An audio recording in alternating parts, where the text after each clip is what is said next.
So hello dear students, after completing our discussion about homogeneous mixture, today we will discuss about the heterogeneous mixture. As you know, when we mix two or more than two components, there may be a heterogeneous mixture or there may be a homogeneous mixture.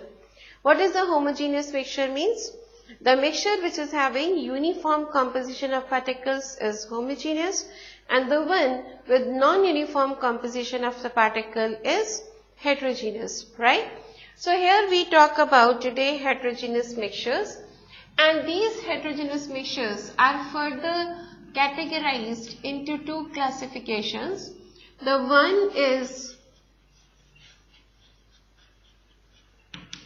suspension and the another one is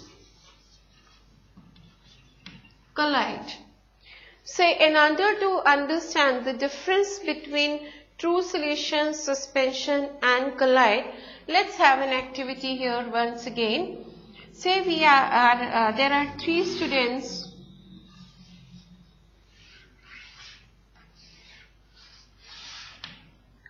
The student A, B and C. What student A does, he dissolves some crystals of copper sulfate, say in 100 ml of water. And what you observe, when this student dissolves copper sulfate in 100 ml of water, you observe a uniformly blue colored solution, and this blue colored solution is a clear transparent solution, right? So it is a homogeneous mixture, and you can say student A is getting a true solution. What student B does, he adds few drops of ink or milk to 100 ml of water. What you observe here is, suppose he has added the ink, blue ink here. What you observe is, you observe a uniformly blue colored mixture, but this uniformly blue colored mixture is not transparent, right? So what student A has got, it has got a blue colored solution, and this blue colored solution was transparent, right? But here in this case it is ink or milk. If it is ink, it is uniformly blue colored. If it is blue ink, and if it is milk, then it is uniformly white, cloudy. So here the mixture is what? It is not clear transparent, it is cloudy, or which is also known as translucent. So what student B is getting? Student B is getting what? It is getting the mixture that is known as collide. So the mixture of student B was translucent, right? And what student C has done? He has taken, say, 100 ml of water, and in this 100 ml of water he has added some sand. Initially when he adds the sand, you can observe the sand particles floating in all over the solution, but the particles of the solution are very clearly visible to you. Okay? So here you will observe all the particles are clearly visible, and if you leave the solution undisturbed for some time, what happens? The particles of the solution, they settle down at the bottom. So what you are getting here is what? It is nothing but it is a suspension, right? So student A has got the uniform mixture, the heterogeneous mixture, that is true solution.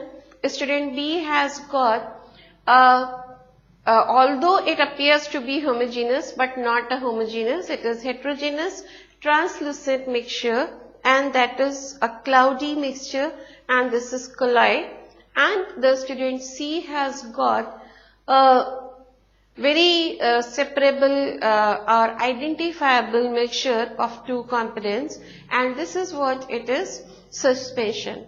So amongst the two heterogeneous mixture, today we'll concentrate our discussion about suspension.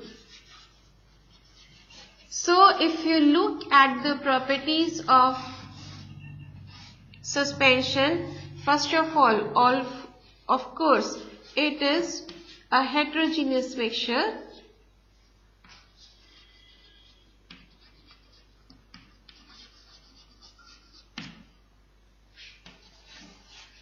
And of course, the particle size is large, so large that it is greater than 1000 nanometer. Do you remember the particle size of true solution? Yes, of course. The particle size of true solution was below 1 nanometer or equal to 1 nanometer, but here the particle size is more than 1000 nanometer. And as you can see, the particle size is large. So you can say here that particles are visible to naked eyes. You can observe the particles of solution by simple naked eyes, or the particles of this suspension are clearly identifiable, right? Another important property of the suspension is that this suspension is unstable. Unstable means, as you have seen here in this activity, when you have prepared a mixture of water and sand, in initial stages the sand particles were evenly distributed, but you leave the solution undisturbed for some time. So here the particles settle down at the bottom, or you can say the suspension is broken down. So why this happens? As you have seen that particles of suspension are quite large and heavy, though under the influence of gravity, these particles, they settle down, right? If it was the case of true solution, so the particles were so light, so small that they are unaffected by the force of gravity. But here it doesn't happen. So because of gravitational force, the particles tend to settle down, and you say that the suspension is unstable, right? Then another important feature which you observe here is, it is filterable, means you can separate the components of suspension by simple filtration. For example, you take a flask and now you put here a funnel. In this funnel, you put a filter paper, and then you pour down here the mixture that you have made, the mixture of water and sand. So when you pour down, what happens? You will observe that at the bottom of the flask, the water is separated and the sand gets deposited over the filter paper. So it is left in the form of residue, and that shows that your suspension is filterable, right? So you can separate the components of suspension by filtration, which was not possible in case of true solution. If we perform the same activity with the help by using a true solution, for example, if you would have used the solution of copper sulfate or solution of sugar, then in that case you will not be getting any residue on the filter paper. But here you can observe some residue on the filter paper, right? Then another important property is that suspension scatters the beam of light. It is supposed to, but not always. So you can say it may or may not. So that depends on number of factors. First of all, in order to show the scattering of light, the suspension should be freshly prepared so that particles are still present in the bulk, right? But if the suspension is not freshly prepared, if the particles have settled down, then what happens? You won't observe any scattering of light.